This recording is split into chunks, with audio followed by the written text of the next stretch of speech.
The First Amendment has always been something that we have taken to heart. We, as in American citizens, people that are born in America or have migrated to America and are guaranteed as soon as we step into this country. But in the year 2024, the year we are living in, we can see that it does have some respectable limits to it. Respectfully is a big word, and it will come up later, as it should. As I am on my fourth assignment of communication law and have read further into Nadine Strossen's What Everybody Needs to Know, I feel as if I have enough confidence and context to dig deeper into these constitutional conversations and problems and possible solutions as well. As an American citizen, we must be educated on the amendments of the United States and be aware of any changes and any possible loopholes that we should be also attentive towards as well. And today, although the First Amendment is guaranteed to all American citizens, there are some respectable limits to it. There's that word again, respectable. So heading into our first question of the day, explain the language of the First Amendment as it relates to other speech-related matters.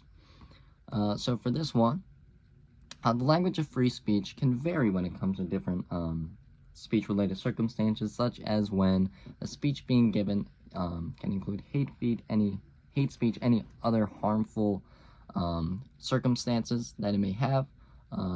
Strossen, in my readings, I found out that she went more into this on page 39. Alright. So on page 39, Nadine went into saying, in the case of hate speech and other potentially harmful expression, the demand-side harm reduction strategy is persuading people not to listen to the speech, or if they do listen, to reject its message and resist any harmful potential impact that it could have. Now, when it comes to promoting equality, the First Amendment permits speech restrictions that are necessary to promote equality. Also, on page 39, it goes on to say this: accordingly, the First Amendment permits speech restrictions that are necessary to promote equality.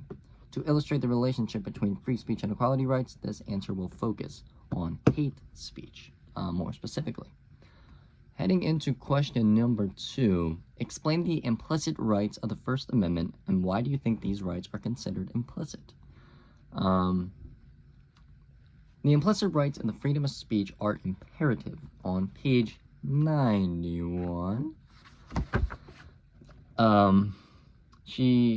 Nadine quoted something the Supreme Court put out back in 2001, saying the speech is the beginning of thought. And kind of heading back into identifying what those implicit rights truly are, it is the freedom of thought, the freedom of speech, and the free exercise clause, freedom to exercise whatever you want, except stuff that could cause harm or anguish to a group of people.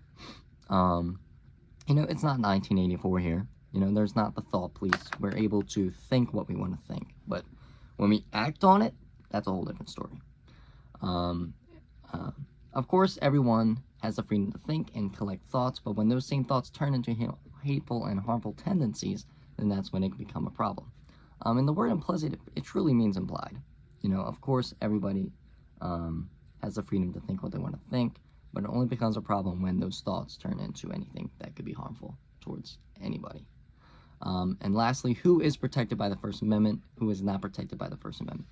I kind of viewed this as a little bit of a trick question, but I think I deciphered it pretty well. Everyone is protected by the First Amendment.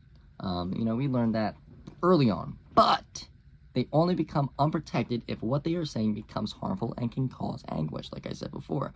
We answered something similar last week, but I still think it is very important to take a note of.